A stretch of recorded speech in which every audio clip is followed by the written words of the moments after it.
Hello student, इससे पिछले video में हमने EA electron affinity electron gain enthalpy के बारे में डिस्कस किया था। उसके फैक्टर, उसके रिलेटेड कुछ की पॉइंट्स के बारे में स्टडी कर चुका हूं मैं। आज हम पीरियोडिक वेरिएशंस के बारे में स्टडी करेंगे। तो आज का हमारा पॉइंट है पीरियोडिक वेरिएशन इन ईए या फिर इलेक्ट्रॉन गेन एंथैल्पी। तो आज का हमारा पॉइंट है periodic variation in EA electron gain enthalpy. तो देखिएगा, periodic variation electron gain enthalpy में हम सबसे फर्स्ट इन ग्रुप, सबसे पहले हम स्टडी करेंगे ग्रुप के बारे में। आपको पता है ग्रुप का मतलब क्या हो गया, अप टू डाउन। तो हमें पता है कि अप टू डाउन जाने पर ईए की वैल्यू डिक्रीज होगी, क्योंकि अप टू डाउन जाने पर साइज और शेल्डिंग इफेक्ट इंक्रीज होता है और स्कैनिंग इफेक्ट इंक्रीज होता है और जेड इफेक्ट डिक्रीज होता है। तो हम लिखेंगे डिस्कस में on moving from top to bottom. हम टॉप टू बॉटम जाते हैं तो ईए डिक्रीज, जनरली ध्यान दें, जनरली वर्ड यूज किया मैंने, डिक्रीज। तो on moving from top to bottom, हम टॉप टू बॉटम जाने पर ईए की वैल्यू जनरली डिक्रीज होती है। उसका reason due to shielding effect and atomic size increase, क्योंकि डाउन द ग्रुप जाने पर शेल्डिंग इफेक्ट और एटॉमिक साइज दोनों ही क्या होते हैं, इंक्रीज होते हैं। अब इसमें एक एक्सेप्शन है, उस एक्सेप्शन के बारे में स्टडी करेंगे। हमने कहा कि टॉप टू डाउन जाने पर ईए की वैल्यू डिक्रीज होगी, बट एक्सेप्शन क्या है? एक्सेप्शन यह है कि आपका सेकंड पीरियड एलिमेंट जो है उसके लिए ईए की जो वैल्यू है वो हमेशा स्मॉलर होगी। किसके कंपेयर में? थर्ड पीरियड एलिमेंट के कंपेयर में। तो ध्यान रखना, थर्ड पीरियड एलिमेंट का ईए सेकंड पीरियड एलिमेंट के ईए से मोर होता है। इसका रीजन क्या है? तो इसका रीजन देखो, आपका ये हो गया फर्स्ट पीरियड, ये हो गया सेकंड पीरियड और ये हो गया थर्ड पीरियड। इसके लिए एक सेल, इसके लिए 2 सेल और इसके लिए 3 सेल। तो अगर हम देखें तो आपका जो सेकंड पीरियड एलिमेंट होगा उसका साइज स्मॉलर होगा और थर्ड पीरियड एलिमेंट का जो साइज होगा वो लार्जर होगा।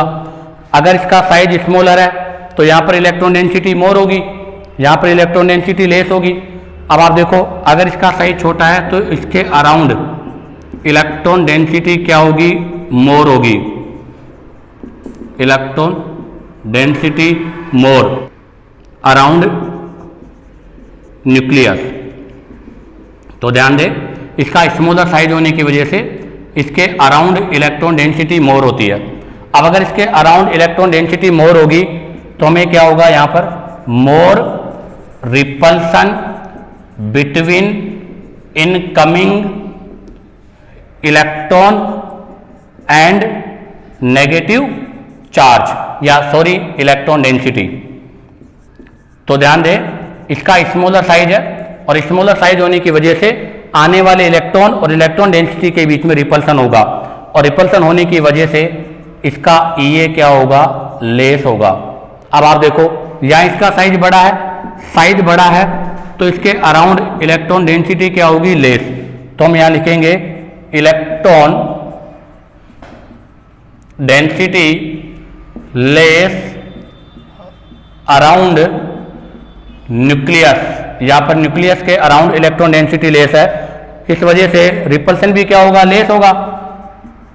Less repulsion between incoming electron and electron density. तो इसके वाया क्या होगा, इसके वाया ईए की वैल्यू मोर होगी। तो कहने का मतलब क्या है, दोबारा समझे कि यहाँ पर इसका साइज छोटा है। अब आपको पता है अगर इसका साइज छोटा होगा तो यहाँ पर इलेक्ट्रॉन ज़्यादा होंगे तो जैसे ही यहाँ पर नया इलेक्ट्रॉन आके ऐड होगा तो इस इलेक्ट्रॉन पर रिपल्सन बढ़ेगा, जबकि इसका साइज बड़ा होने से इस पर इलेक्ट्रॉन डेंसिटी कम है। अगर इलेक्ट्रॉन डेंसिटी कम है तो इस पर इलेक्ट्रॉन इजीली ऐड हो जाएगा। अब आप इसका यहाँ से स्क्रीनशॉट लीजिएगा, इसका हम रीजन पॉइंट वाइज लिखते हैं। तो इसको स्टेटमेंट वाइज लिखना चाहे तो हम लिखेंगे due to smaller size of second period element, due to smaller size of second period element, more electron density around nucleus, hence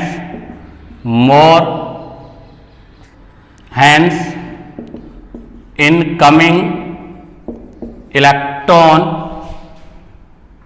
suffer more repulsion, इसलिए आपका इनकमिंग इलेक्ट्रॉन मोर रिपल्सन को अकर करता है। इसी से रिलेटेड एक क्वेश्चन है, बहुत इंपॉर्टेंट क्वेश्चन है कि EA of fluorine is smaller than chlorine, अर्थात फ्लोरीन का EA जो है वो क्लोरीन के EA से लेस है, ऐसा क्यों? तो उसका रीजन यही है, आप देखिएगा फ्लोरीन का साइज छोटा है, क्लोरीन का साइज बड़ा है, अर्थात ये सेकंड पीरियड का एलिमेंट है और ये किस पीरियड का एलिमेंट है? थर्ड पीरियड का एलिमेंट है। अभी हमने कहा था अगर ये सेकंड पीरियड का एलिमेंट है तो साइज छोटा होगा, अगर साइज छोटा होगा तो इस पर इलेक्ट्रॉन डेंसिटी मोर होगी, यहाँ पर इलेक्ट्रॉन डेंसिटी लेस होगी तो लेस रिपल्सन होगा। तो इसका reason due to smaller in size more electron density around nucleus, तो फिर क्या होगा?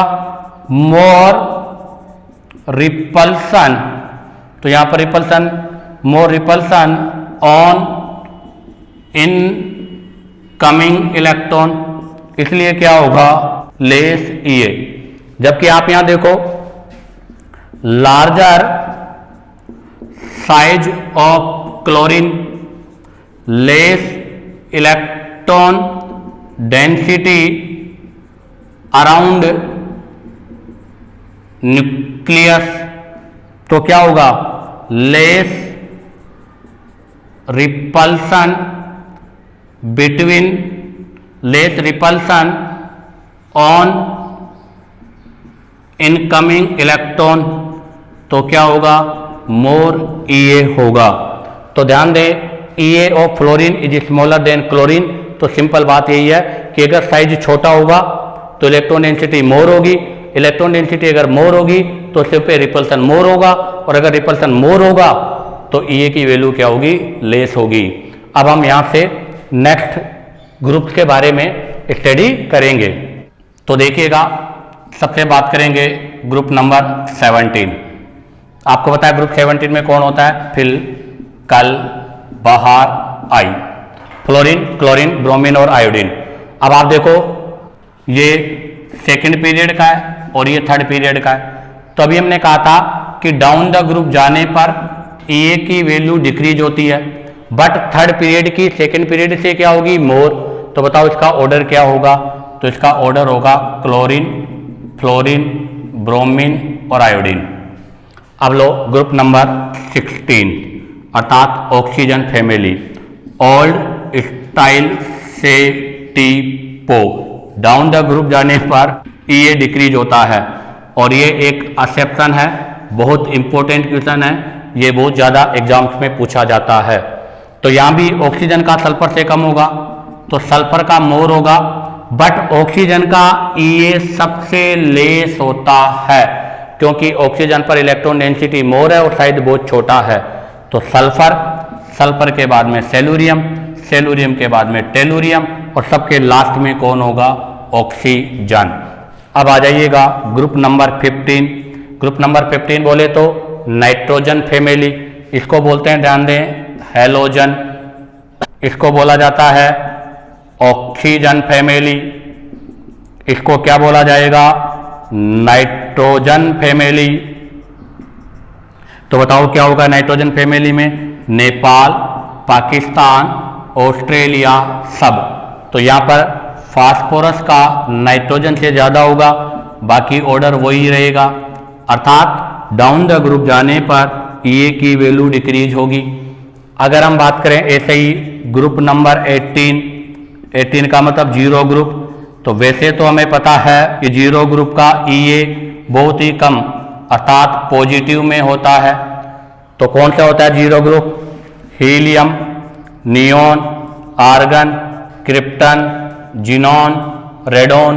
बताओ डाउन द ग्रुप जाने पर ए का वैल्यू क्या होगा? डिक्रीज। इसमें हीलियम एक्सेप्शन है, ये सबके लास्ट में आएगा। क्यों? क्योंकि इसके आउटर मोस्ट शेल में H2 है, जबकि इन सबके आउटर मोस्ट शेल में 8 इलेक्ट्रॉन है, इसलिए ये सबके लास्ट में होगा। बाकी ऑर्डर में ये दोनों बराबर है और ऑर्डर ये होगा। अब आप इसका यहाँ से शॉर्ट स्क्रीन लीजिएगा। अब हम दो ग्रुप के बीच में कंपेयर करेंगे। तो देखिएगा स्टूडेंट, अब मैं जो पोर्शन आपको कराने जा रहा हूँ वो थोड़ा हाई लेवल की बात है, तो आप थोड़ा ध्यान दें। आपको इन पे ज़्यादा टेंशन करने की ज़रूरत नहीं है, बट फिर भी आपको ये ऑर्डर्स आने चाहिए। तो देखिएगा ग्रुप नंबर 16 और ग्रुप नंबर 17। ग्रुप नंबर 16 अर्थात ऑक्सीजन सल्फर और ग्रुप नंबर 17 फिल कल।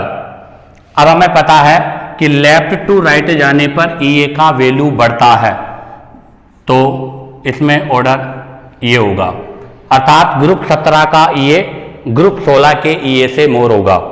अब आप देखो ऑक्सीजन फ्लोरीन सेकंड पीरियड का है और आपका सल्फर और क्लोरीन थर्ड पीरियड का है। अभी हमने कहा था कि सेकंड और थर्ड पीरियड में से थर्ड पीरियड का ए मोर होता है, तो कहने का मतलब ऑक्सीजन और सल्फर में से सल्फर का मोर होगा, फ्लोरीन और क्लोरीन में से क्लोरीन का मोर होगा, ऑक्सीजन और फ्लोरीन में से फ्लोरीन का मोर होगा, और सल्फर और क्लोरीन में से क्लोरीन का मोर होगा। तो बताओ इसका कंक्लूजन क्या बना? तो इसके कंक्लूजन को हम इस तरह से लिख सकते हैं। तो इसका मैं एक लॉजिक बता रहा हूँ, इससे आप इनको लर्न कर सकते हो। कैसे? हम सबसे पहले क्या करेंगे? सबसे पहले यहाँ से स्टार्ट करेंगे, फिर यहाँ से ऊपर जाएंगे, फिर नीचे आएंगे, फिर ऊपर जाएंगे, अर्थात इस प्रकार से एक उल्टा एन बनाएंगे। तो देखो सबसे कम होगा ऑक्सीजन, ऑक्सीजन के बाद होगा सल्फर, सल्फर के बाद होगा फ्लोरीन और फ्लोरीन के बाद में होगा क्लोरीन, अर्थात क्लोरीन सबसे ज़्यादा, फिर फ्लोरीन, फिर सल्फर, उसके बाद ऑक्सीजन। ऐसे ही अब हम डिस्कस करेंगे ग्रुप नंबर 15 और ग्रुप नंबर 16। बोलो नाइट्रोजन, फास्फोरस, ऑक्सीजन, सल्फर। अब आप देखो नाइट्रोजन फास्फोरस में से फास्फोरस का ज़्यादा है, ऑक्सीजन और सल्फर में से सल्फर का ज़्यादा है, और नाइट्रोजन ऑक्सीजन में से ऑक्सीजन का ज़्यादा है, फास्फोरस और सल्फर में से सल्फर का ज़्यादा है। तो यहाँ पर भी हम यही ऑर्डर लगाएंगे NPOS, अर्थात सबसे ज़्यादा, फिर कम, फिर कम, फिर कम। तो सल्फर, ऑक्सीजन, फास्फोरस और नाइट्रोजन। अब अगर हम इनको मिलाकर लिखना चाहें कंबाइंड फॉर्म में, तो कंबाइंड फॉर्म में आप देखिएगा सबसे पहले कौन आएगा? क्लोरीन, फ्लोरीन, अर्थात ग्रुप 17 17 के बाद में आएगा 16 में सल्फर, ऑक्सीजन, तो सल्फर, ऑक्सीजन, फिर फास्फोरस, फिर नाइट्रोजन। ये है ग्रुप 15 और ये है ग्रुप 16 और ये है ग्रुप 17। लेकिन बच्चा इसमें एक मिस्टेक कर देता है। मिस्टेक कहाँ करता है वो देखो। अब की बार मैं ले रहा हूँ ग्रुप नंबर 14 और ग्रुप नंबर 15। अब बताओ ग्रुप नंबर 14 में आप क्या बोलोगे? Carbon, silicon. ग्रुप 15 में क्या बोलोगे? Nitrogen, phosphorus. अब आप बताओ ग्रुप 14 और ग्रुप 15 में से किसका ये मोर होगा? तो आप देखो कि ग्रुप 15 में तो P3 होता है और ग्रुप 14 में P2 होता है। अब बताओ यहाँ पर P3 है तो इसका मतलब क्या हो गया? हाफ फिल्ड इलेक्ट्रॉनिक कॉन्फ़िगरेशन हो गया। और आपको पता है कि हाफ फिल्ड इलेक्ट्रॉनिक कॉन्फ़िगरेशन पर ए का वैल्यू 0 होता है। इसका मतलब आपकी बार ग्रुप 14 का ज़्यादा होगा। तो यहाँ पर ऑर्डर होगा ऐसे, पहले सिलिकॉन आएगा, फिर सल्फर मतलब कार्बन आएगा, उसके बाद फास्फोरस आएगा और उसके बाद में नाइट्रोजन होगा। इसी के साथ ये इन ए ग्रुप की बात कंप्लीट होती है। आप इसका यहाँ से स्क्रीनशॉट ले सकते हो। अब हम डिस्क्राइब करेंगे B point in a period. अभी हमने ग्रुप की बात की थी, अब हम पीरियड के बारे में स्टडी करेंगे। तो पीरियड में हम कैसे चलते हैं, लेफ्ट टू राइट। तो on moving from left to right, on moving from left to right, ये increase due to increase Z effect. तो ध्यान रखना, लेफ्ट टू राइट जाने पर ई की वैल्यू इंक्रीज होती है क्योंकि जेड इफेक्ट इंक्रीज होता है, और हमें पता है कि Z effect is directly proportional क्या होता है, ई होता है। अब आप देखिएगा, हम यहाँ पर एक एक्सेप्शन भी है, उस एक्सेप्शन को ध्यान रखें। तो ये जो इंक्रीज हो रहा है ना, ये कंटिन्यू नहीं होता, यहाँ पर भी हम जनरली वर्ड यूज करेंगे। अब आप देखो इसमें एक्सेप्शन क्या है, एक्सेप्शन है कि आपका half filled and full field, आपका हाफ फिल्ड और फुल फिल्ड जो इलेक्ट्रॉनिक कॉन्फ़िगरेशन है उनके लिए ई की वैल्यू लेस या फिर जीरो होती है। तो ध्यान दें, हम स्टडी करेंगे सबसे पहले period number first. Period first में दो ही होते हैं, हाइड्रोजन और हीलियम। हाइड्रोजन में होता है 1s, हीलियम में होता है 1s2। आपको पता है इसके अंदर फुल फिल है, तो ये क्या हो गया, फुल फिल्ड हो गया। और साथ में नोबल गैस भी है, और नोबल गैस होने की वजह से इनका ई किस में होगा, पॉजिटिव में होगा, जबकि ई इसका किस में होगा, नेगेटिव में होगा। तो इसका मतलब यहाँ पर ऑर्डर होगा ये। अब आप इसका यहाँ से स्क्रीनशॉट लीजिएगा, हम पीरियड नंबर 2 के और 3 के बारे में स्टडी करेंगे। तो देखिएगा, अब हम स्टडी करेंगे सेकंड पीरियड। सेकंड पीरियड बोले तो lithium, beryllium, boron, carbon, nitrogen, oxygen, fluorine और neon. Electronic configuration 1s², 2s1, 2s2, 2s2, 2p1, ये हो जाएगा 2p2, 2p3, 2p4, 2p5 और 2p6। अब आप देखिएगा, अभी हमने कहा था कि फुल फिल और हाफ फिल जो इलेक्ट्रॉनिक कॉन्फ़िगरेशन होते हैं उनमें इलेक्ट्रॉन लेने की टेंडेंसी नहीं होती क्योंकि वो ऑलरेडी स्टेबल होते हैं। तो आप जरा देखिएगा, यहाँ पर क्या आ रहा है, फुल फिल्ड आ रहा है, अर्थात इसका ऑक्टेट कंप्लीट है, इसलिए इसकी ये 0 है। अब आप देखो, यहाँ पर ये P3 आ रहा है, यहाँ पर आपका आ रहा है हाफ फिल्ड इलेक्ट्रॉनिक कॉन्फ़िगरेशन, इसलिए यहाँ पर ई की वैल्यू क्या होगी, लेस होगी। एक आप देखो बेरिलियम, इसके अंदर क्या आ रहा है, फुल फिल्ड एस ऑर्बिटल है, इसका मतलब यहाँ पर भी ई की वैल्यू क्या होगी, लेस होगी। तो इन तीनों को ई की वैल्यू कम होगी। अब इन तीनों में अगर हम ऑर्डर की बात करें तो सबसे पहले आएगा सबसे कम नियॉन, उसके बाद में बेरिलियम और उसके बाद में नाइट्रोजन, अर्थात ये दो तो फुल फिल हैं और ये हाफ फिल हैं। दो में से भी ये ऑक्टेट है, अर्थात ये तो नोबल गैस है। अब इसके बाद में अब इंक्रीजिंग ऑर्डर में लिखेंगे, बट हमें पता है लिथियम और बेरिलियम में भी एक्सेप्शन है, क्योंकि लिथियम न्यूक्लियस के पास है तो यहाँ पर अट्रैक्शन मोर होगा, बेरिलियम न्यूक्लियस से दूर है तो वहाँ अट्रैक्शन कम होगा। और वैसे भी हमने कहा था कि S1 ग्रेटर देन P1, क्योंकि S1 हाफ फिल्ड ऑर्बिटल है। तो फिर आएगा बोरोन, बोरोन के बाद में आएगा लिथियम, लिथियम के बाद में कार्बन, कार्बन के बाद में ऑक्सीजन और ऑक्सीजन के बाद में फ्लोरीन, अर्थात एक पीरियड में सबसे मैक्सिमम किसका होता है, फ्लोरीन का। तो यहाँ से क्या कंक्लूजन निकला, तो conclusion in A particular period. In a particular period, sorry,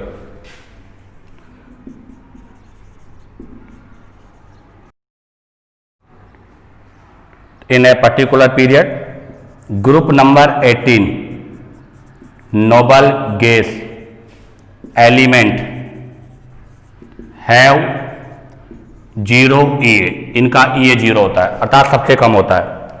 और ग्रुप नंबर 17 अर्थात कौन सी family, halogen family element have maximum EA। तो ध्यान रखना, फ्लोरीन अर्थात कौन सा ग्रुप है 17, नियोन कौन सा ग्रुप है 18। तो एक पर्टिकुलर पीरियड में ग्रुप 18 जो होता है उसका EA सबसे कम और ग्रुप नंबर 17 का EA सबसे मोर होता है। अब आप इसका यहाँ से स्क्रीनशॉट लीजिएगा। तो देखिएगा थर्ड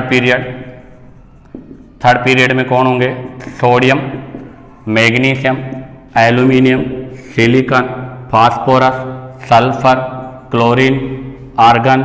यहाँ पर क्या होगा P6, यहाँ पर क्या होगा P3, यहाँ पर क्या होगा S2 और यहाँ पर क्या होगा S1 और यहाँ पर क्या होगा P1।